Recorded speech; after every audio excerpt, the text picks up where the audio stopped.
Sonoro.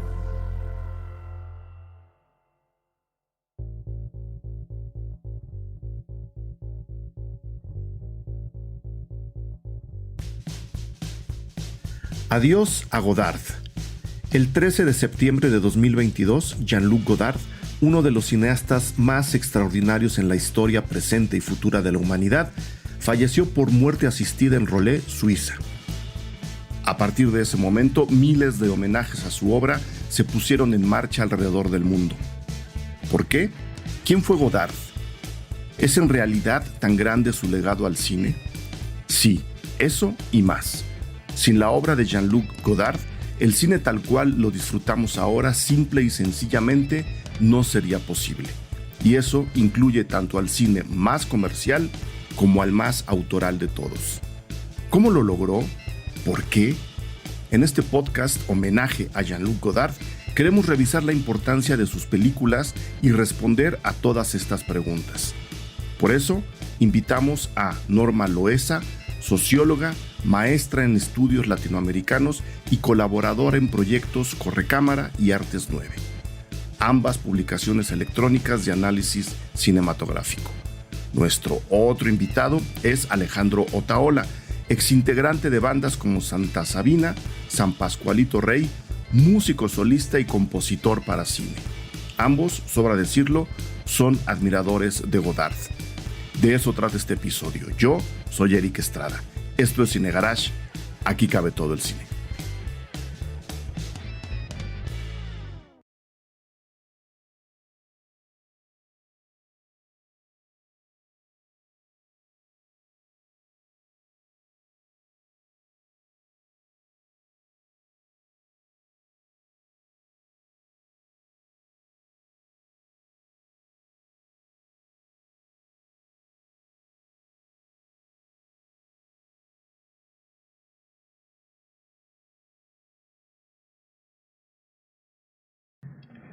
Me da muchísimo gusto y al mismo tiempo profunda tristeza porque el motivo de este podcast es el fallecimiento de otro de los dioses que se nos han ido a lo largo de este inicio del siglo XXI, lo cual no hace sino demostrar que la raza humana, la que vale la pena, no lo digo por mí, lo digo por mis invitados, somos politeístas, ¿no? Se nos han muerto muchos dioses a lo largo de estos 22 años del siglo XXI y eso no hace sino confirmar que no hay un dios, hay varios, pero se nos acaba de ir uno.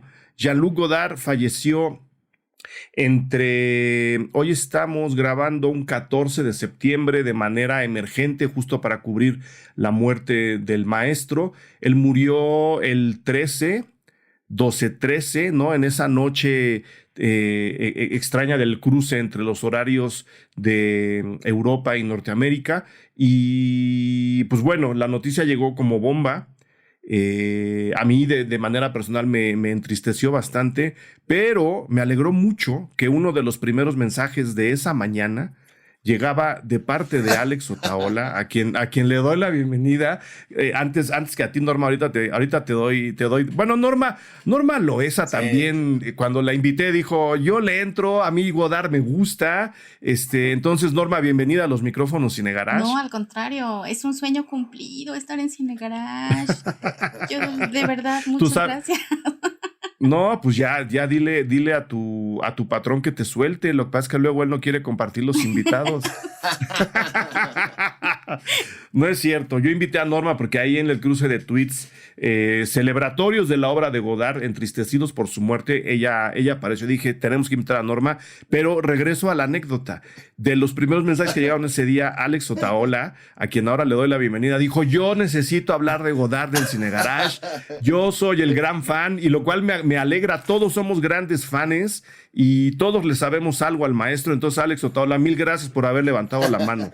No, es para desquitar, haz de cuenta, el primer disco solista que hice, como que su concepto lo desató una peli de Godard, ¿no? Entonces, como que para hacer ese disco me clavé en toda su primera etapa, busqué todas las pelis, leí todos los libros que pude, bla, bla, todo para tratar de trasladar como que sus ideas a música, ¿no? Entonces como que todo ese tiempo que invertí y todo como que el placer que que me daba como entender históricamente lo que representó, ¿no?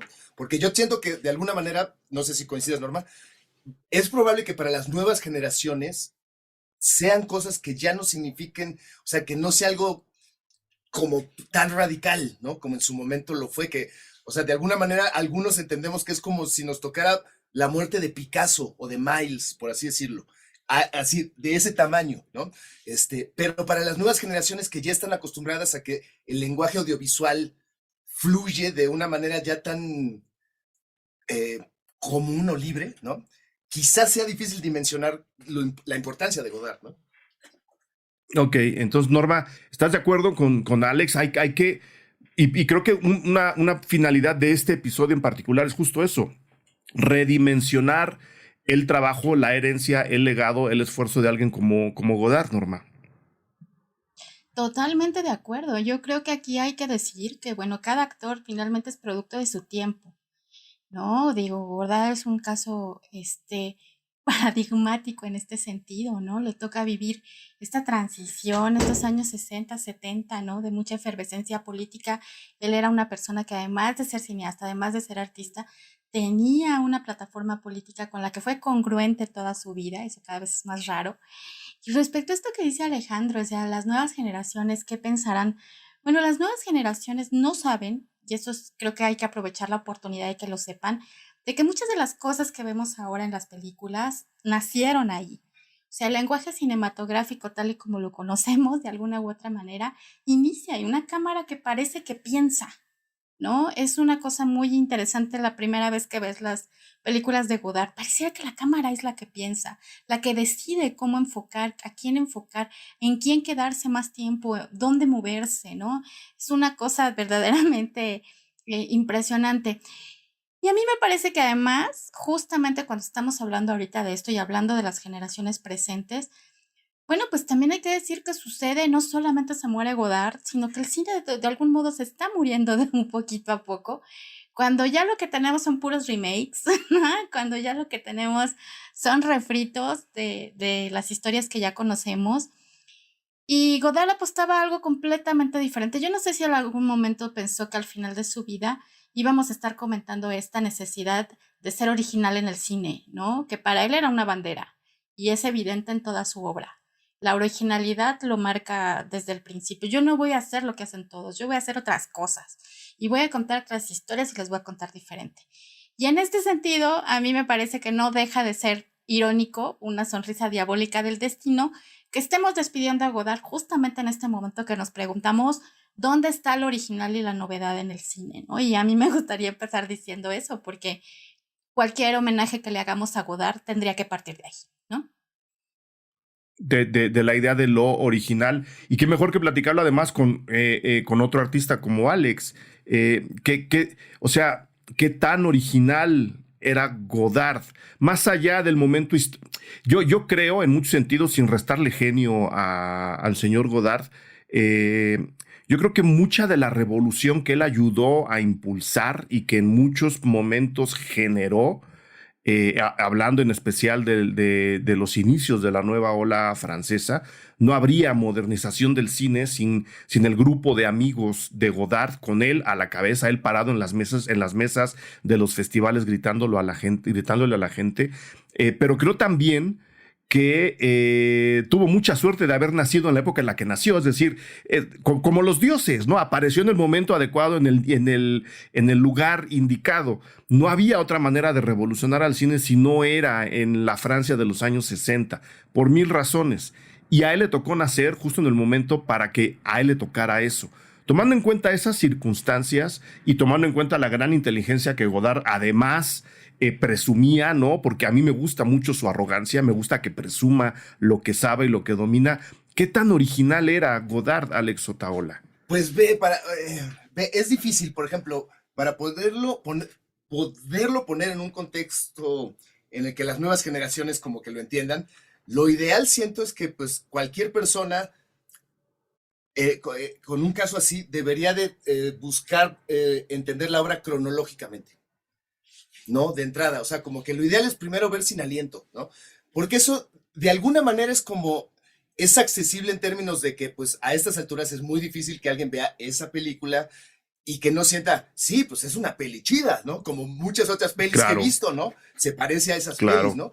Y luego si te empiezas a hacer cronológicamente, lo que empieza a hacer con el lenguaje cinematográfico, que ya en Sin Aliento ya comenzaba con los jump cuts y todas estas situaciones de las estructuras, los planos secuencias largos donde la cámara va dentro de un carrito de supermercado para que se pueda mover de maneras que antes la cámara no podía moverse, ¿no? Y meterse por vericuetos y al mismo tiempo hacerlo de manera punk, porque era un camarógrafo metido dentro de un carrito de supermercado tapado, ¿no? Así, para que la gente no volteara a ver la cámara, ¿no?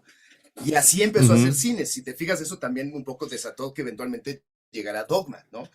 El movimiento Dogma. No, Dogma le copió o sea, mezcló el neorrealismo italiano con con la nueva ola francesa, lo sacudió así y engañó a mucha gente en los 90 diciendo, nosotros vamos a reinventar el cine. Niños, el cine ya estaba reinventado, ¿no? Nomás déjame lanzar tantito a Margot contra el Dogma, que yo les tengo mucho repelús. Ya vimos. Pero checa, mi recomendación sería, primero ve Sin Aliento para que entiendas así como que, claro, era alguien que como que tenía como un dominio, aunque como tú dices, hacía todo con el desparpajo de que llegaba a improvisar lo que iba a suceder en el set, ¿no? Pero tenía tal dominio y tal como inteligencia armó Sin Aliento, ¿no? Y los jump cuts fueron como una necesidad de que el corte fuera más corto, ¿no? O sea, que la duración de la película fuera más ágil, ¿no? Que la peli se sintiera como más frenética, ¿no? Pero si después de ver esa vez, A Woman is a Woman, una mujer es una mujer, y cachas que está aplicando ahora como una especie como de construcción al género del musical, y que entonces es una película donde escuchas música y cuando canta el personaje desaparece la música, solo escuchamos la voz del personaje solita cantando, cuando se calla regresa la música y aparece texto sobre la pantalla, los personajes voltean a ver a cuadro y rompen la cuarta pared y dices, ah, caray, esto es como una peli de Tarantino, ¿no? Y es como ese diálogo que hay entre el autor, digamos, como dice Norma, la cámara que está pensando, ¿no?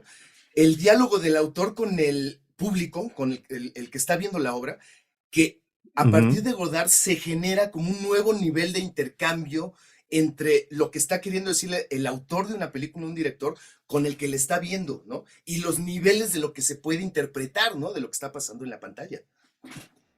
Que en muy pocas palabras, para resumirlo, es lo que ahora se conoce como el espectador activo. Si algo hizo la nueva ola francesa es no quiero restar tampoco peso al resto de chavas y chavos que estaban haciendo cine al lado de Godard, pero una de las enormes inquietudes del cine francés de esa época es necesitamos que el espectador se involucre en la película. ¿Cómo lo vamos a hacer? Cada quien usó sus trucos. Los más revolucionarios eran los de Godard. Norma, ¿por qué te interesa la originalidad? ¿Por qué te inquieta resaltar tanto el aspecto original de Godard, Norma? Porque estamos surgidos de eso. O sea, finalmente muchas veces vamos al cine, no solamente buscando que la historia sea buena y que los actores sean los que nos gustan y que veamos efectos especiales y que veamos esta serie de cosas. Estamos buscando algo que nos mueva, que nos ponga a pensar. Muchas y muchos de las personas que vamos al cine vamos con esa premisa. Y Godard hacía algo que más que nada parece ser algo así como un collage, ¿no? Ahorita escuchando a Alejandro, ¿no? Y ahora le voy a poner letras, ¿no? Aquí donde parece que están cantando, yo los voy a callar y voy a poner la música. Y ahora voy a poner aquí una pistola y que matan a alguien, ¿no? Y ahora aquí voy a decir, y ahora aquí le voy a meter una canción, y ahora aquí voy a meter un graffiti, y lo voy a enfocar solamente al graffiti para que entiendan bien lo que estoy diciendo. Da la impresión de que recorta un montón de cuestiones de artificios narrativos y los va poniendo encima como si estuviera jugando. Y esa parte es lo que más extrañamos, que alguien parezca que se divierta, ¿no? Con semejantes provocaciones. Yo debo decir que para este programa, ayer aprovechando una plataforma de streaming, que no voy a decir para no hacerle comercial, pero aproveché una oferta de 15 pesos por 3 meses. Y para mi sorpresa, pues tenía... Hablamos de Movie. Exactamente. Y claro, Movie es lo máximo. Movie son amigas de Cine Garage, todas las chavas de Movie. Y había una oferta de 15 pesos por 3 meses que yo era una oferta que no pude rehusar. ¿no? Hablando de otro Claro. clásico. Pero hay una película masculino-femenino que si no la ha visto el auditorio que nos está escuchando, la recomiendo mucho porque además yo tenía muchísimos años que no la veía. Y en estas discusiones contemporáneas de cómo abordamos el género, por ejemplo, en el cine, es brutal ver lo que hace Godard. Es brutal, porque justamente la veía yo con mi hijo, tiene 20 años, y bueno, hay escenas claras, ¿no? Beso entre dos hombres y pues nadie, bueno, no digo que nadie decía nada porque hay que recordar que él también vivió muchísima crítica y polémica al respecto, pero la película así era, y era congruente con el discurso, ¿no? Eso es ser original, ¿no? Eso es decir, a mí no me importa si no van al cine porque la escena les parece escandalosa, yo la voy a poner, porque dentro de lo que estoy contando es absolutamente indispensable.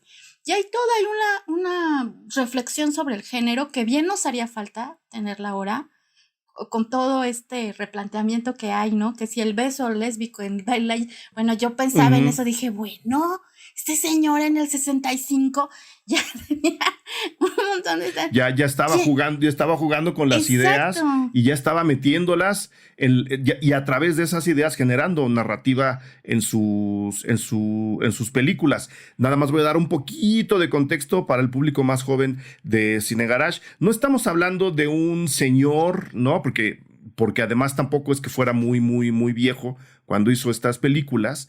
Que un día dijo, voy a hacer lo que se me dé la gana a la hora de contar mis historias. No, a ver, Godard, junto con un grupo de personas, comenzaron a escribir crítica cinematográfica en una revista que a la fecha existe, que se llama Cahiers du Cinema.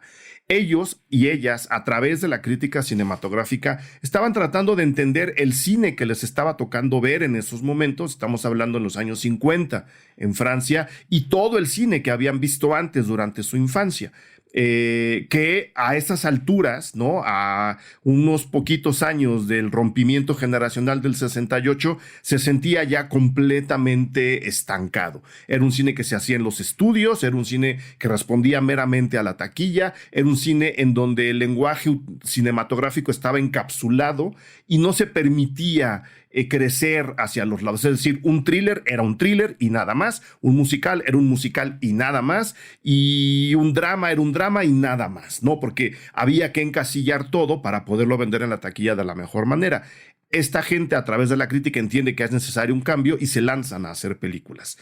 ¿Por qué empiezan a romper las reglas del cine? Porque las conocían a través del ejercicio de la crítica cinematográfica, y al conocerlas saben en qué momento romper qué regla y en qué momento romper qué otra regla. No es nada más llegar a decir, como Lars von Trier, para volver al dogma, ya llegué y nomás mis chicharrones truenan. No, estos chavos sí estudiaron, estos chavos sí saben de cine, estos chavos sí sabían qué reglas romper. Alex Otaola, te veo a sentir y disentir, no, venga. Es que voy tomando notas para que no se me olviden detallitos, ¿no? Venga, suelta tus detalles. Por ejemplo, hablábamos hace rato de A Woman is a Woman, ¿no? Una mujer es una mujer, que es es la deconstrucción de un musical, ¿no? Todo lo que debería suceder en el canal de audio sucede de manera errónea, ¿no? O sea, como que es como si estuviera mal hecho. Cambian los volúmenes, el estilo musical, todo esto, pero hay una secuencia en donde sí escuchamos una canción completa porque alguien la pone en una rocola. Y entonces es una toma de 2 minutos que solo vemos la rocola y vemos girar el disco, pero escuchamos la canción completa. El resto de la música de la película está completamente fracturada. Y cuando empieza la toma de la tornamesa dices, órale, chido, pusieron un disco en la rocola, ¿no? Y de repente sigue, y sigue, y sigue, y sigue, y de repente te cae el 20 de que, no, esto significa otra cosa, ¿no? O sea, esta situación de que el autor está rompiendo las reglas de una manera que de repente eso no se vuelve como terrorismo cinematográfico, sino se vuelve discurso, ¿no? Y de repente hay un por qué está rompiendo las reglas de este modo, ¿no? Ahorita, por ejemplo, en Masculino y Femenino, otro detalle que es increíble es que muchas de las cosas que dicen las actrices o los personajes, Godard los ponía como medio de lado, de espaldas, de lado a la cámara, y les ponía un audífono. Y entonces ponía a grabar la cámara y les empezaba a hacer preguntas.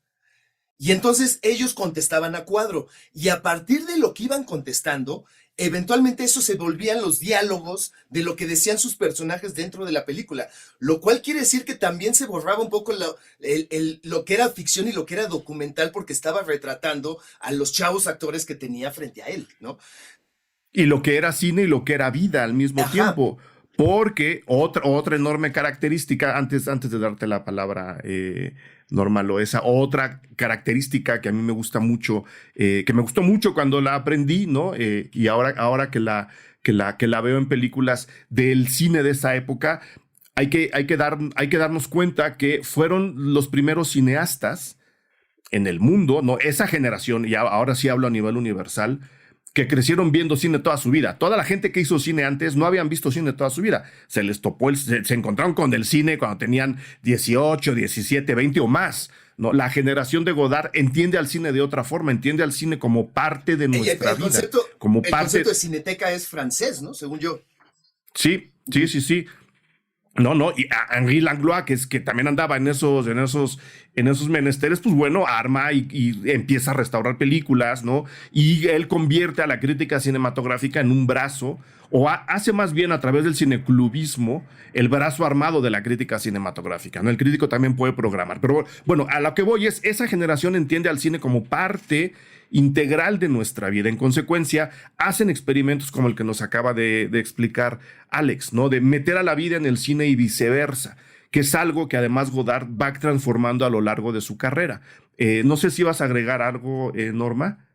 Iba a agregar que finalmente esto que dices es bien interesante, porque no solamente es que hayan visto cine, sino que cine vieron, ¿no? Y a mí lo que me parece súper interesante es todo este movimiento del cine francés, que evidentemente Godard es uno de los máximos exponentes de este momento en particular, en donde dicen, nosotros vamos a hacer un cine, pero no un cine hollywoodense, ¿no? Que probablemente sea el que hemos visto en todo el mundo. No solamente ellos desde niños y niñas, sino nosotros también, ¿no? Entonces, a ver, de esta manera de concebir el cine, pues va haciendo que nosotros tenemos otra, ¿no? Y un discurso distinto, y unas técnicas distintas. Y no vamos a caer, por ejemplo, ahorita que Alejandro mencionaba los musicales, digo, los musicales hollywoodenses eran de cliché, eran de fórmula. Era una fórmula probada, y entonces Fred Astaire va a hacer una bromita chistosa, y luego se va a poner a zapatear, y entonces ya entran las bailarinas, y bailan todas, y entonces al final, y se dan un beso, y eso es amor, ¿no? Entonces, ellos decidan incluso romper todas esas reglas, vamos a hacer un cine, no importa que nos vea nadie, no importa que la gente no entre al cine, ahora sí que no lo hacemos por la moda ni por el prestigio, sino porque realmente queremos hacer un cine diferente, somos personas diferentes y hacemos un cine diferente. Y esta rebeldía, yo creo que también se extraña en el cine contemporáneo, ¿no? A pesar de que ya hay muchos intentos, muchas propuestas cinematográficas que vienen de los lugares incluso más sorprendentes del mundo, aquí era muy icónico el que fuera justamente en Francia, ¿no? Donde dijéramos, nosotros vamos a hacer un cine que no es cine hollywoodense, que es otra cosa. Vamos a hablar de los hombres, de las mujeres, del amor, de la guerra, de un montón de cosas que ya estaban. De los jóvenes. El cine de esa época no hablaba de los jóvenes. Por ejemplo, ¿no? Hay muchas, una vez me invitaron a hablar sobre cómo la juventud la inventa el cine y qué tipo de juventud inventa el cine hollywoodense, y por eso esta de masculino y femenino que yo estaba viendo ahí es bien interesante, porque ellos están hablando como jóvenes desde una perspectiva actual, moderna. Se ponen las chicas a hablar de métodos anticonceptivos y uno dice, ay, Dios mío, y esto nunca se enteró, ¿verdad? La vela perpetua de que estas cosas pasaban en la gran pantalla en el 65, porque ahora les hace tanto escándalo. Y eso es de verdad muy, sí, no, es todo un caso, te quedas de a 6. Yo creo que para los chicos, las chicas más jóvenes que se acercan al cine de Godard, seguramente les impresionará que estas películas en blanco y negro que asocian con sus abuelitas y con sus abuelitos, se hablen de estas cosas que ellos consideran tan modernas, ¿no? Que se rompa la cuarta pared, que se hagan planos secuencia tan interesantes que ellos consideran que es el último grito de la moda en el cine. Que lo veas en una película en blanco y negro, a mí me parece que es súper interesante y que sí podría sobre todo abrir el debate a estas nuevas audiencias de qué cine queremos construir y como para dónde hay que darle, ¿no? Hola, a partir de este momento quiero invitar a toda la gente que nos escucha a inscribirse al Patreon Cine Garage en www.patreon.com/Cine Garage. Al inscribirse, ustedes se convierten en el soporte fundamental de la producción de estos podcasts y, por supuesto, en parte del debate que generamos ahí alrededor y con el cine. En respuesta, nosotros les entregamos una larga serie de contenidos exclusivos y varias recompensas que vamos renovando mes con mes. Ahí hacemos crítica de cine, ahí cubrimos festivales, ahí debatimos alrededor del cine y todas y todos ustedes quedan invitados a partir de este momento. En esta ocasión, gracias de manera personal a César Omar Rivero Valadez, Cody Edwards, Marco, Jime Campos, Carlos Avendaño, Fernando Santamaría, Alma Macé, Rafael Martínez García, Silvia Olivares, Andrés Clarion Rangel, Catherine Black, Arturo Aguilar Figueroa, Abril Lozano, Gustavo Ordaz, Jair Arévalo. Ellos, ellas ya son parte de estos podcasts. Ellos, ellas ya son parte de la comunidad Cine Garage. Súmense en www.patreon.com/Cine Garage.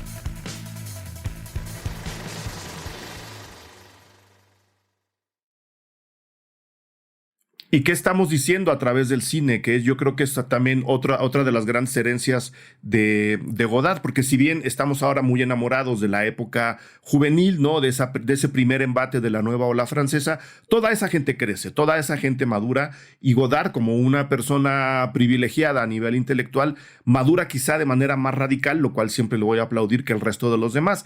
Y viene una nueva etapa en la época Godard, que es la que trae una carga política endemoniada, cargada, por supuesto, hacia la izquierda. Godard era un hombre inteligente, ¿no? En consecuencia, hacia un hombre inteligente tiene chance de hablar, hablará a favor de los menos favorecidos. Y viene una etapa bien radical de Godard que muchos encuentran obsesiva, otros incómoda. Yo la encuentro igual de rebelde, y la encuentro muy producto de su tiempo, lo cual siempre le voy a defender, aunque evidentemente las radicalidades no nos llevan nunca a ningún buen sitio. ¿Qué opina Alex Otaola de la época ultra radical de Godard, su época maoísta, ¿no? Cuando él dice, a ver, Argelia se quiere independizar de Francia, estamos en el 50 y cacho, 60 y cacho, y yo me voy a poner a favor de la gente que se quiere independizar de mi país, al cual reconozco como colonizador. Sí, no, o sea, como que siento que siempre es muy respetable que alguien, o sea, que de alguna manera las convicciones políticas te motiven artísticamente, ¿no? Siento, porque también me ha tocado estar en esa situación, que cuando los casos o los ejemplos o las metáforas o la poética que quieres emplear, por así decirlo, si es muy específica, como que queda muy adherida a un momento histórico, ¿no? Entonces yo creo que toda esa etapa de Godard de finales de los 60, principios de los 90 con Gorin, no sé cómo se pronuncia, como que son películas que yo creo que a nivel académico ahorita podrían tener interés, ¿no? A las nuevas generaciones, es que ahorita lo que me preocupa es generar nuevos fans, entonces por eso estoy tratando de ser como comercial dentro de lo godardiano. Entonces, a las nuevas generaciones lo que les diría es que busquen la película de los Rolling Stones, Sympathy for the Devil. One Plus One se llama también. A la cual muchos llegamos buscando los Rolling Stones, no por Godard, ¿no? Y cuando la ves, como que te sientes defraudado, porque dices, no, yo quería ver puros Rolling Stones, no quería ver esas viñetas políticas, provocativas, terroristas o conceptuales, no sé cómo describirlas, ¿no? Pero eso es lo que ilustra qué era lo que estaba buscando hacer Godard en ese momento, ¿no? Entonces, por un lado, los Rolling Stones no los trató como estrella, y parte de su idea de por qué se llamaba One Plus One era que la revolución que quería generar esa nueva generación tenía que construirse poco a poco, ¿no? De un paso en un paso, ¿no? Entonces, Godard, aunque vemos a los Rolling Stones cómo dan vida, dan a luz la canción Sympathy for the Devil, que es una cosa histórica, Godard al final, maquiavélicamente, no quería que apareciera la canción terminada, porque eso era lo que quedaba como tarea, continuar la revolución, ¿no? Seguir avanzando, ¿no? Y en medio de esa grabación hace viñetas, por ejemplo, hay uno que es creo que es la que hace su esposa, Wayasemsky, no sé cómo se pronuncia, que su personaje es democracia. Entonces solo puede contestar sí o no. Le hacen un montón de preguntas y ella solo puede contestar sí o no. Que si te fijas, de alguna manera es como una conceptualización, o sea, es al mismo tiempo es un chiste, es una cosa como súper ruda, pero es una cosa súper certera. Al final eso es la democracia, decir sí o no, ¿no? Y entonces todo eso queda en una viñeta política en medio de una grabación de los Rolling Stones, donde se genera tal contraste que eso era lo que buscaba generar Godard en esa época. Entonces las otras películas justo son las viñetas, ya no están los Rolling Stones, y todas las películas de esa época son ese tipo de viñetas, ¿no? Que de alguna manera los Ujú. clavados en Godard, pues sí, nos da curiosidad ver las cosas que hace, porque siempre trataba la cámara de manera tan irreverente, ¿no? Que hasta en algunas de esas películas hace trucos o hace cosas que dices, te cae, ¿no? Que eso es lo que me sorprende. A mí lo que me sucedió un poco con Godard es que eh, como toco la lira, a mí lo que sucedió es de que me empezó a interesar la música, no que no la que sonaba en el radio cuando yo estaba creciendo, sino la de que escuchaban los hermanos mayores, ¿no? O sea que los guitarristas de antes, de los 70s, de los 60s, y vas como que rascándolo históricamente y eventualmente llegas al blues, al B.B. King, bla, bla, bla, y esas cosas, ¿no? Eso me pasó, yo, Claro. yo crecí, mi jefe era súper cinéfilo, entonces creces con Kubrick, bla, bla, bla, Scorsese, Coppola, este tipo de cosas, pero toda esa banda, Scorsese, Coppola, el cine de arte norteamericano, por así decirlo, como que a Godard lo trataban con una así como reverencia, con un temor reverencial, que de repente dices, ok, veamos qué es esto, ¿no? ¿Por qué Scorsese cita la toma de la taza de café cuando mete un Alka-Seltzer en Taxi Driver, ¿no? Y entonces ya Ujú. que llegas ahí, es como si te cae el 20, es que aquí este güey inventó el cine como lo conocemos hoy en día. Hoy, Antes exactamente. no era así el cine, ¿no? Exactamente, el cine y como dice Norma, ¿qué tipo de cine tenemos ahora que está conectado con las raíces de la nueva ola y en particular con lo de Godard? Otra acotación para el público joven. Cuando dice Alex Otaola, estamos hablando de una cámara irreverente, no nos confundamos, no estamos hablando de que la cámara esté mostrando cosas gráficamente violentas o que esté exponiendo cosas invasivas al ojo, ¿no? Una violencia, le voy a llamar gratuita, no porque no venga en el guión, sino porque se pone ahí para impresionar, que es prácticamente el 90% del cine que nos llega de Estados Unidos. Godard fue uno de los implementadores de la decisión moral del encuadre, es decir, ¿por qué estoy encuadrando esto y por qué estoy poniendo esta imagen en este momento con la cámara en esta posición? Porque eso ya nos da una lectura de la situación. Esa decisión de cómo poner la cámara enfrente de qué, cuánto va a durar la toma, para Godard era una decisión moral. Es decir, si yo voy a retratar a un niño de tal forma, yo le estoy diciendo a la gente que vea a ese niño de tal forma. En consecuencia, tengo que pensar muy bien cómo voy a poner la cámara para que el público reaccione de acuerdo a lo que yo quiero decir enfrente del niño. No estamos hablando de violencia gráfica ni de banalidades como prácticamente todo el cine que llega de Marvel, por ejemplo, ¿no? Que creen que su cámara es rebelde nada más por agitarla. No. Puede ser todo lo contrario. Y vas a decir algo, Norma, nada más te dejo la pregunta. Alex dice, este periodo ultra radical hay que revisarlo desde la academia. Creo que también se puede revisar desde la historia. Por supuesto. A mí lo que me gusta de la radicalidad de Godard es que siempre fue congruente. O sea, no había un doble discurso como ahora vemos en muchos casos, ¿no? Si a mí me conviene, me voy a ver que soy buena ondita con estas cosas, aunque no sea yo así en mi vida personal, pero hay Ujú. mucha necesidad de que esa exposición pública, ¿no? Tenga una cierta dimensión, más que política, comercial, ¿no? Y en Godard eso no existe. O sea, él asume todas las contradicciones de su postura política, sus limitaciones incluso artísticas, pero no duda en ponerlas en el centro, nunca, en ningún momento. Toda su obra Ujú. se podría considerar una especie de discurso donde todo le ayuda de alguna u otra manera a ser consecuente con las cosas en las que él verdaderamente cree. Y yo lo traigo a colación porque incluso ahorita hablando del Festival de Cannes, justo ahora con fallecimiento, pues las fotos estas donde toman el festival y bueno, se dejaron sangolotear como si fueran diputados tomando la tribuna, o sea, sin ningún sin ningún pudor, los grandes cineastas del momento, y sobre todo por ser solidarios con los trabajadores del cine, ¿no? Y tristemente me pongo a pensar en que el escándalo de este último Festival de Cannes, pues fue que Olivia Wilde y Florence Pugh no se hablaban, ¿no? Y uno dice, ay, Dios mío, ¿qué pasa aquí, no? Claro, y además de estos cineastas, porque además tengo entendido, yo no he visto la película, debo confesar, porque también ese es otro asunto, ¿no? De la élite, ¿no? Que otro tema ese es otro tema, sí. Que también de alguna manera está presente. Yo no he visto la película, pero tengo entendido que también es un tema de género, ¿no? Si Olivia Wilde pretende hacer en su película un tema vinculado a la concepción del género de las mujeres y demás, y es lamentable que lo único que tengamos de la película pues es que ellas dos se llevaban mal, que el otro escupió al otro actor y demás, cuando algunas veces los cineastas aprovechaban estos espacios que son vistos en todo el mundo, que son famosos en todo el mundo, que son un escaparate importante para tener un manifiesto político, ¿no?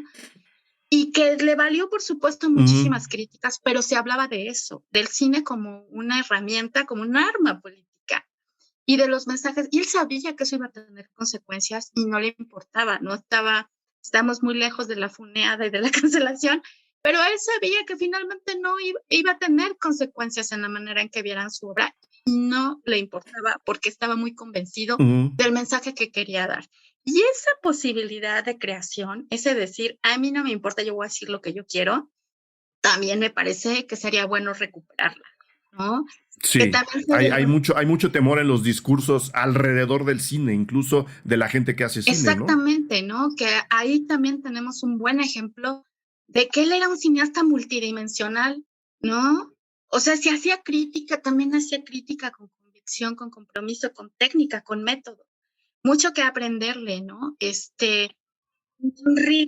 Con rigor, ¿no? que ahora es una palabra que los críticos borran en el currículum, ponen yo no tengo rigor. Les voy a explicar el final.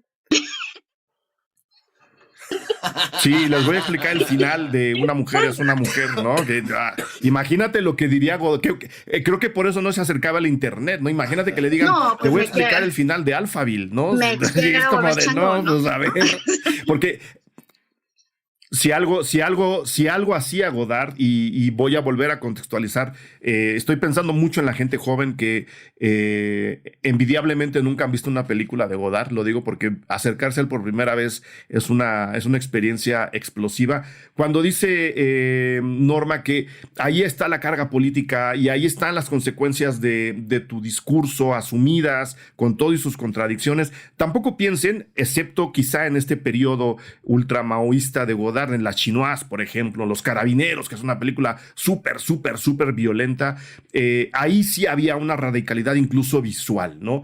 Pero él no es nunca tan directo, ¿no? Como dice Alex, destila todo y luego nos lo presenta de una manera muy clara y muy certera para que nosotros empecemos a fantasear encima de eso. Uniendo esas dos ideas, voy a dar paso al siguiente periodo de Godard, ¿no? Ya en los 80, que es donde, sí, es de la película, creo que es del 85, 86, Yo te saludo, María, ¿no? Como para dar un ejemplo de lo que estamos platicando. ¿Qué pasa en Yo te saludo, María? Godard, inocentemente, evidentemente no, cuenta la historia de una chica que queda embarazada sin haber tenido ninguna relación sexual en su vida. Una chica que tiene la edad de lo que en su momento quien cree en la Virgen María tuvo la Virgen María cuando se embarazó de Jesús, ¿no? Entonces, cuenta la historia de esta chica que además creo que juega básquetbol. Es una historia súper sencilla.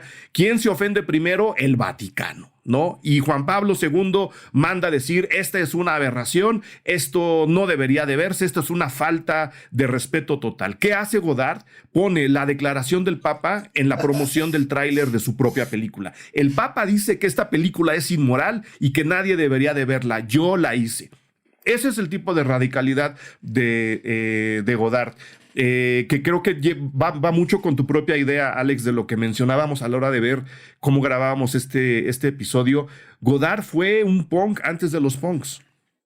Sí, cuando decía hace rato lo de la cámara como irreverente o algo así, me refería tanto a cómo está emplazada, cuánto tiempo dura la toma, ¿Qué es lo que está mostrando? Sí. ¿No? O sea, por ejemplo, a mí una peli que me sorprendió muchísimo la primera vez que la pude ver fue El Desprecio, de Mepri, porque con Brigitte Bardot.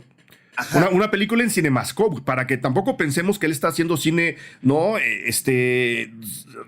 ultra así como austero, no, es una película en Cinemascope a todo color con Brigitte Bardot. Ajá.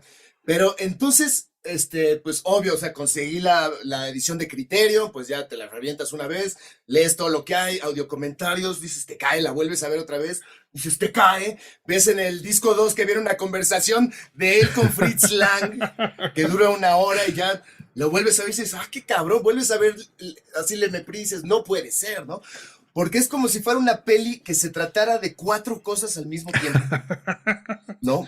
O sea, viéndonos leves, porque creo que son más. O sea, se trata como de la antigüedad versus la modernidad, ¿no? En el arte, pero también en el cine, ¿no? O sea, también si lo llevamos al mundo del cine, el cine de antes que pretendía ser arte y cultura versus el cine que viene que es negocio, ¿no?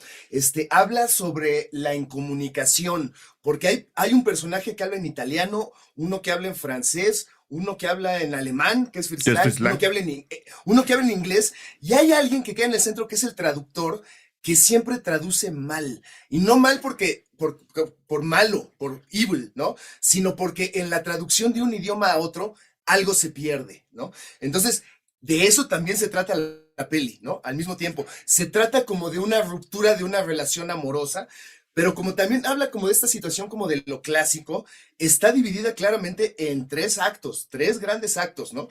Y si es una peli de 90 minutos, el acto del medio tiene que durar media hora y todo el acto del medio sucede dentro de un departamento y dura media hora, ¿no?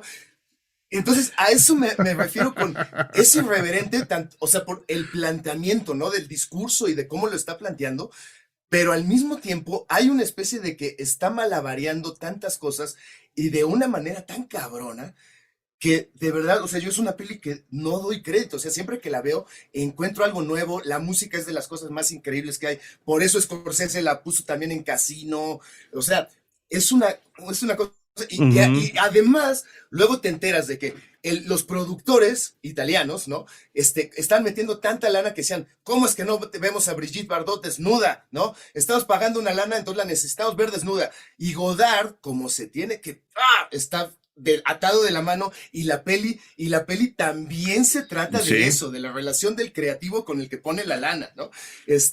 Y Godard lo que decide es, en la primer secuencia, terminando los créditos, lo primero que vemos es, pasa Brigitte Bardot desnuda, ¿no? Y de repente cambia el filtro, así literal, como que cambia el filtro de la luz, y algo pasa, y tú sientes, le pasó algo a la tele, a la peli, y de repente vuelve a cambiar el filtro, y te cae el 20. Aquí se está rompiendo la cuarta pared porque me están diciendo, esto es una película y te estamos moviendo el filtro. Y lo que empieza a suceder es que Brigitte Bardot desnuda deja de ser erótica, porque además ni siquiera hubo como un build-up o una preparación para que la veamos desnuda en todo su esplendor. Es lo primero que vemos. Y termina la secuencia y ya, ¿no? Y era Godard diciendo, ok, si necesitas ver a Brigitte Bardot desnuda, va a ser lo primero que vas a ver en esta pinche peli, y después sigue lo que yo quiero decir, ¿no? Ay, güey. Entonces, o sea, te enteras de todo ese contexto para una película y lo que representaban culturalmente en ese entonces, que todavía estábamos como a 10 o 15 años de que llegaran los blockbusters. Y que Star Wars instaurara esta situación de que el cine se vuelve también, deja de ser cultura y ya se vuelve un aspecto económico que también ya se vuelve, como lo que decía ella, ¿no? Forma juventudes, ya se vuelve política de alguna manera también, ¿no? O sea... Claro. Bien, oyendo a Alex, Norma, tenemos en Godard, y creo que un poco la idea de no mencionar películas en particular, más que algunos ejemplos muy puntuales que hemos dado aquí, la idea de no mencionarlas es porque creo que Godard, como muy poca gente, quizá el propio Fritz Lang, ¿no? Que además se interpreta a sí mismo, para que volvamos a la idea del cine dentro de la vida y el cine dentro del cine. En El Desprecio, Fritz Lang se interpreta a sí mismo, él es Fritz Lang. Es de los pocos creadores, probablemente, como voy a poner a Lim Ramsey y a Jane Campion, a Godard, a Hitchcock, a Lang, a Kurosawa, por supuesto, a los que se debe revisar en orden cronológico. Norma, yo también por eso he tratado de no dar más nombres de películas que a mí me gustan, me apasionan. Es de los muy pocos cineastas a los que se debe ver en orden cronológico para entender este discurso que nos decías hace rato, toda su filmografía como un discurso. Yo creo que sí, porque sí ves cómo va evolucionando, sí, sin hablar de películas particulares, pues ya que Alejandro trajo El desprecio a cuento. A mí me parece, bueno, debo decir que a mí es la película de Godard que más me gusta, justamente por las cosas que dijo Alejandro. Una película sorprendente y maravillosa. Pero además habla de la materia prima, ¿no? En la cual Godard escribe su discurso, ¿no? Y se describe a sí mismo. O sea, el cine también es esto. Casi siempre que hablamos de que cuando los cineastas les hacen homenaje al cine, pensamos en Cinema Paradiso, ¿no?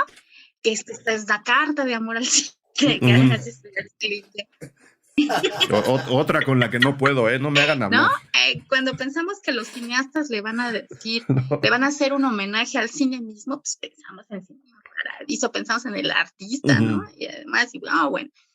Pero aquí, de alguna u otra manera, Godard elige hacerle un homenaje al cine mismo, contando cómo es desde adentro, ¿no? Y cómo este crisol de pasiones también está presente dentro, fuera y después de que se hace la película, ¿no? El que Fritz Lang acepte, digamos, representarse a sí mismo en este guión tan complejo y tan abigarrado, habla de que de algún modo es importante que veamos a los cineastas lidiando con estas cosas que son finalmente la materia prima de sus creaciones. Y eso no es poca cosa, ¿eh? Y yo también me pregunto ahorita que dices si debemos verla en orden cronológico, pues es que una película como esta necesita madurarse. Para cuando Godard firma El desprecio, pues ya habíamos visto cómo había ido construyendo y cómo había ido perfeccionando la manera en que se refiere a la realidad que le circunda. Y eso es algo que también está muy presente. A ver, Godard, ¿de qué habla? Pues de Francia, de lo que vive, ¿de qué más va a hablar?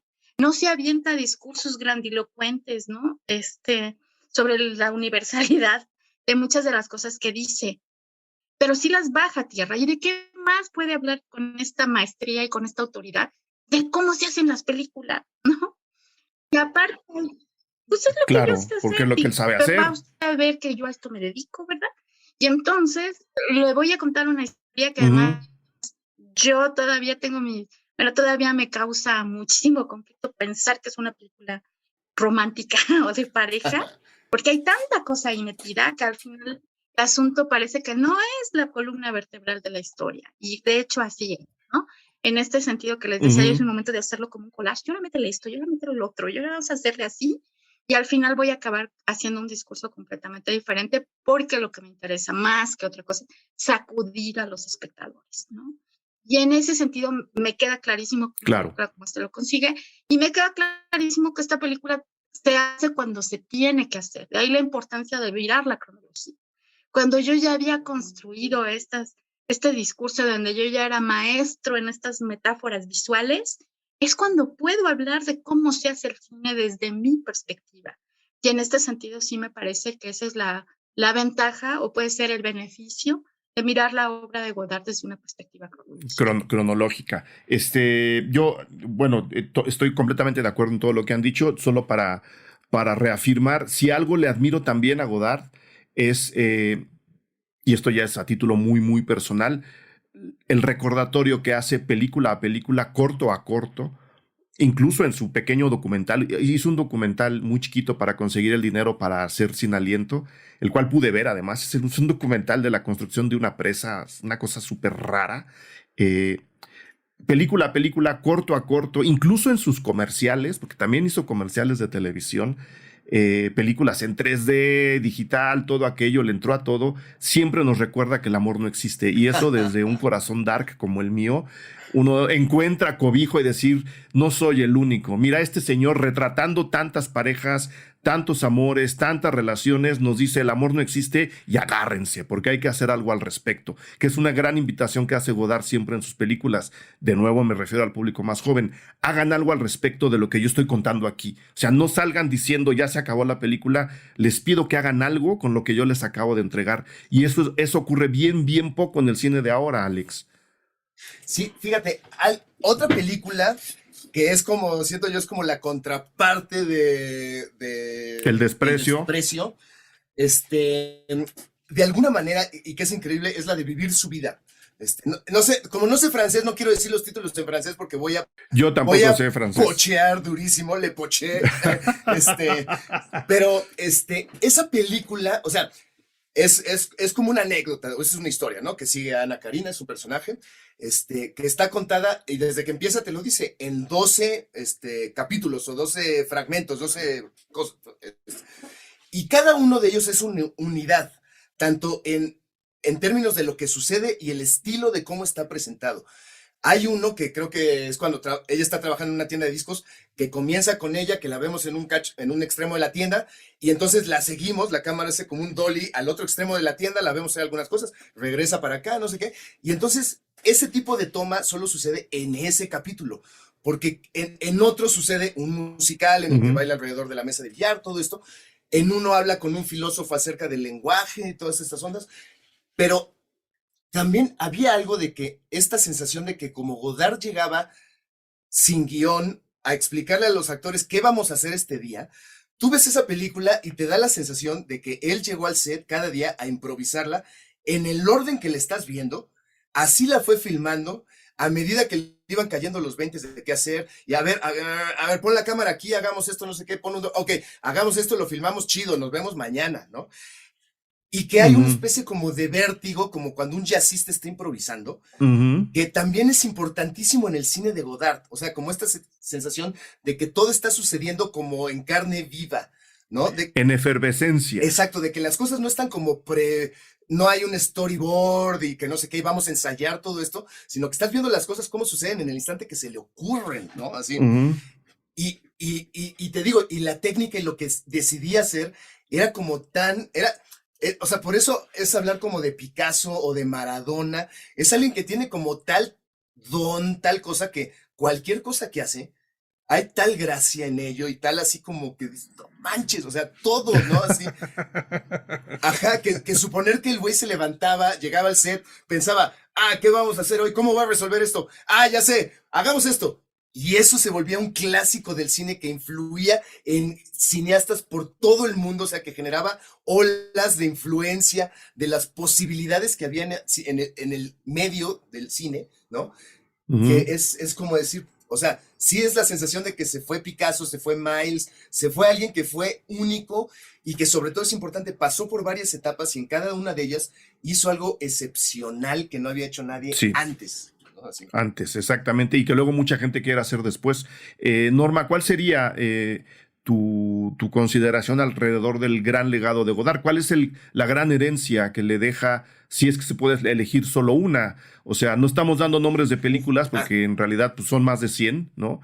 Estuve leyendo Twitter antes de esta mañana y sí me daba ternura, hablando otra vez de los influencers, ¿no? Las 5 mejores películas de Godard, amiga, o sea, no puedes escoger 5 mejores películas de Godard. Es un hombre que hizo más de 120 experimentos en su vida. Elegir 5 no es herejía, es otra cosa, ¿no? Entonces, por favor, absténganse. Revisen las películas, quizá no en orden todas las que puedan. ¿Cuál sería el gran legado de Godard, Norma? Justamente es muy difícil también responder esa pregunta. Es bien complicado. Porque ¿cómo puedes catalogar el legado de alguien que se le enseñó al mundo que aun cuando las reglas del juego ya estuvieran puestas, por distintas razones, siempre puede jugarse con ellas, ¿no? Y que lo puedes hacer a los 20, a los 25, a los 30, y el señor hasta los 70 años andaba filmando cosas, ¿no? Una curiosidad inagotable alrededor de las posibilidades que tiene el cine. A mí me parece que para él el cine era una arma estratégica, ¿no? Una especie de misil, ¿no? Que podía lanzar a la audiencia y que en la explosión iban a saltar cachos para todas partes y que a cada quien le iban a pegar diferente, ¿no? Por ejemplo, ahorita que escuchaba hablando del corazón dark y de que el amor no existe, oye, no, espérate, o sea, esas tomas donde la cámara seduce a Ana Karina, son verdaderamente... o sea, no, dices, claro. no, ahí es donde tú ves, la cámara está enamorada, ¿no? O sea, la cámara No, yo hablaba a nivel, hablaba a nivel ¿no? anecdótico. Sí, además de eso, no tienen final feliz, por muy enamorada que esté la cámara, ¿no? Y por unas tomas de seducción que se dan entre la actriz y el camarógrafo, que son más que evidentes, que traspasan la pantalla, que llenan de fuego las miradas de ella y de otras actrices que también juega con esta técnica donde es evidente que la cámara tiene un tremendo poder de seducción. Me parece que esa es otra parte de su legado. La cámara tiene que verse como tus ojos y tus sentimientos, Claro. ¿no? Y llega un momento en que esa mirada transmite. En estas escenas es más que evidente que tú estás siendo cómplice de la seducción. Entonces, aparte de la originalidad que ya comentamos, aparte del discurso político y congruente, digo, nos gustará o no, digamos, híjole, este hombre bien rojillo, pero era congruente, era consistente, estaba presente en su obra, pero está presente en su vida, en su corazón, en su mente. Eso es muy difícil de lograr, ¿no? O sea, él lo logra de una manera por demás y además dejando un legado para toda la humanidad. Y otra cosa que a mí me parece que es un legado es justamente la idea de pensar que no todo está escrito. O sea, él nunca pensaba, pues hasta aquí llegué. Yo ya lo que iba a decir del cine ya lo dije, ay, qué bonito, me quedó, ¿no? Y aquí se acabó. No, él siempre pensaba que se podía hacer más y que se podía decir más. Y yo creo que eso también hace falta en muchos cineastas jóvenes o contemporáneos, ¿no? El decir, yo ya hice. Uy, y en periodistas, y en políticos, ¿no? Todo. Y en chefs, y en escritores. O sea, Sí, le hace falta al mundo en general, Norma. cuando dices, ya di lo que tenía que dar, ¿no? O sea, ¿en qué momento tú dices, no, pues yo hasta aquí, ya, ahí está el arpa y ya no toco, porque yo ya di lo que tenía que dar, yo ya di lo más, es lo más que se me ocurre? Yo digo, pues el señor a los 70 años y demás andaba filmando películas y andaba hablando de cine. En digital y en 3D, ¿no? Entonces, digo, eso sí es un legado muy importante, mirar al cine como una herramienta inagotada, mirar a la creación artística como algo que siempre puede renacer, que las nuevas generaciones también merecen mirar otra versión tuya, ¿no? O sea, sí, ya los de los 60 ya me vieron filmando estas cosas y ahí están para el que las quiere ver, pero estas nuevas generaciones también merecen ver una versión mía que es diferente de alguna manera a las demás. Y otra cosa, finalmente, que me parece muy importante, es que también aquí nace el cine de autor, ¿no? De alguna u otra manera, tú puedes ver, para bien y para mal, ¿no? Para que tampoco nos digan vendidos. Porque hay sí. quien se casó con eso, de se tiene que ver mi sello, ¿no? Y a veces el sello es una cosa muy lamentable. Tiene que ver mi sello. Yo tengo que dejar huella, ¿no? Pero aquí sí vemos por primera vez un autor en toda la extensión de la palabra, por lo que ya dijimos, ¿no? Hacía cine, escribía el guión, manejaba la cámara, luego hacía crítica, ¿no? Veía cine desde distintas dimensiones. Y entonces ahí se ve muy evidente que todo lo que hace es poniéndole el alma y poniéndole la reputación por el medio, ¿no? Y eso también es de una valentía que vale la pena reconocer. Una recomendación para las jóvenes audiencias, Alex, alrededor de No, definitivamente. Fíjate, la película que hizo en 3D es una cosa histórica. Adiós al lenguaje, ¿no? Histórica, o sea. Del 2014, hagan cuenta, él nació en el 30. Ajá, tenía 83 años. Y digo, evidentemente es una cosa que obvio me lancé a verla en 3D en la Cineteca. Claro. Y me pasó algo que no tenía idea que me iba a suceder, porque, por ejemplo, después de la etapa comunista y de los experimentos en videos de finales de los 70s, como que empezó este Godard como más reflexivo y más de la naturaleza, y que justo la película que en inglés le pusieron slow motion, hacía opuesto a los jump cuts. Ralentaba la película mientras seguíamos oyendo a los personajes hablar, hasta que solo veíamos un cuadro, que iba avanzando cuadro por cuadro, ¿no? Entonces, a partir de ahí empezó un Godard, como en algunos libros lo describen como otoñal, por así decirlo, y se me hace pertinente, ¿eh? Es como una manera, me gusta, pero que entiendo que ya se puede volver muy críptico. La narrativa, la historia como tal, desaparece, se erosiona, y los personajes, las personas que ves a cuadro, se vuelven como estatuas o vehículos para que Godard los ponga a decir aforismos, o los ponga a decir como ideas, o lo que quiere decir, bla, bla, todo eso. Y entiendo que haya gente que pues diga, no, esto para mí no es cine, ¿no? Ya no lo pueden ver como una especie de ensayo, o no lo pueden ver como otra cosa que no obedezca a la narrativa de plot points y de algo como lineal, ya demasiado claro, ¿no? Por así decirlo, ¿no? Entonces, todo este Godard otoñal y luego lo que hizo en historias de cinema y todo esto, empiezas a toda esta onda de que aparece texto en la pantalla, la voz en off diciendo aforismos, los personajes también diciendo aforismos. Bueno, cuando vi la peli 3D, es como si toda esa etapa finalmente me hubiera hecho sentido. Es como si verlo hacer eso en 3D, es como si todas esas pelis no sabían que en el fondo lo que necesitaban era estar en 3D para que entendieras bien todo lo que estaba pasando. Porque todo lo que empezaba a suceder con los textos a distintas alturas visuales, los audios a distintos niveles auditivos, lo que sucedía en cada ojo, que es la primera persona que separó, o sea, el 3D que se filma con dos cámaras que están como a la distancia de los ojos humanos, fue la primera persona que dijo, ¿y por qué no movemos solo una de las dos? ¿No? Sí. Eso evidentemente va a romper el 3D porque lo que va a hacer es que tu ojo se mueva de una manera que el otro ojo no se está moviendo. Y era la primera vez que alguien probaba hacer eso con el 3D en el cine, y lo hizo Godard cuando tenía 83 años, y por eso cuando eso sucedió en Cannes, la gente se paró a aplaudir, ¿no? Entonces, es como si hay tanta información ahí encriptada, que en la peli de 3D es como si, ¡pum!, finalmente lo entendí, ¿no? Entonces, creo que, imagínense, si alguien pudiera ver Sin Aliento, y luego ver Adiós al lenguaje en 3D, y que te caiga el 20. Esto lo hizo la misma persona y ahí busca cómo conectar los pasos, los cuadros, los dots, de cómo se llegó de este lugar a este lugar, porque el trayecto es una cosa interesantísima. Por eso sugiero que si lo tratas de hacer cronológicamente, como que vas a entender cómo cada etapa va llevando las semillas de lo que viene después, ¿no? De alguna manera. Claro. Pero a mí sí me sucedió, o sea, yo soy un enamorado de las primeras pelis, ¿no? O sea, hasta Weekend, todo lo que sucede hasta Weekend es como no doy crédito. La toma de la taza de café en 2 o 3 cosas que sé de ella, se me hace de las cosas más poéticas que ha habido en la historia de la humanidad. Ves el cosmos en una taza de café. Ajá. Solo lo voy a poner así.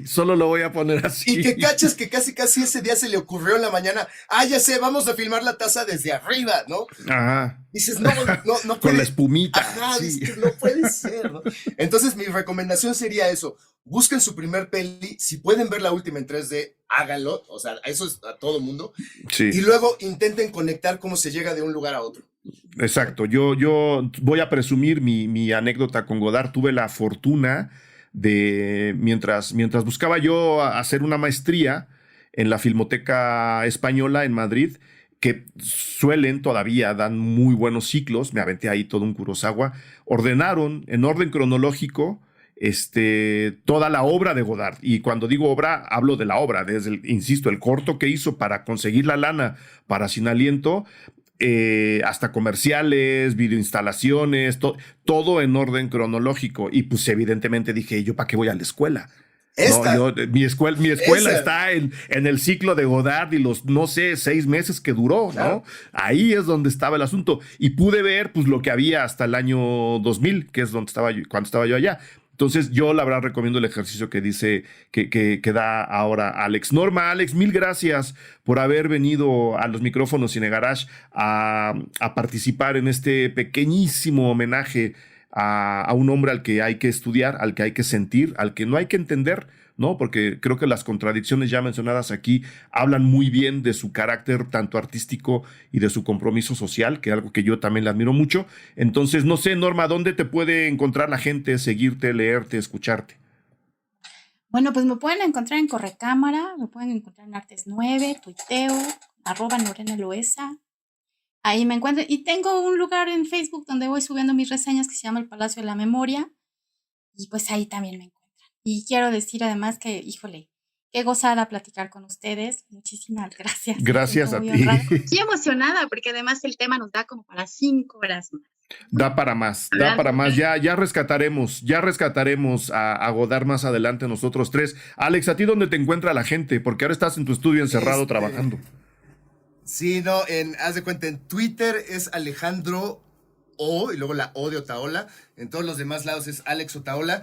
Yo pido una disculpa, Norma, porque pues, como esto me apasiona tanto, como que evidentemente, como que seguro apañé de más de tiempo. Ojalá podamos hacer otra conversación, porque a mí todo esto me da para, todas las chelas que armamos quieran. Más. Y pues sí, un gusto, un gusto que las ideas estéticas de Godard nos reúnan, ¿no? Porque por eso estamos juntos ahorita platicando. Por las pinches ideas locas que tuvo ese güey en los 60s de qué pasa si hago esto, y seguimos hablando de eso, ¿no? Muy bien, muy bien. Pues ahí está nuestro pequeño primer gran homenaje a Godard. Vendrán más, insisto. Norma Loesa, Alejandro Otaola, mil gracias. Nos veremos pronto. Saludos. Gracias por escuchar Cine Garage. Si nos escuchas en Apple Podcast, regálanos una reseña para que más gente descubra este podcast. Suscríbete a Cine Garage siguiéndonos donde sea que escuches este programa para enterarte de nuestros próximos episodios. Cine Garage es parte de Sonoro. Ingresa a sonoromedia.com para escuchar más de los podcasts que aquí se producen. Este episodio fue producido por Brenda Bulnes-Meni, Fernando Santamaría. Agradecimientos especiales a Paco de Pablo y Héctor Fernández Mosqueda.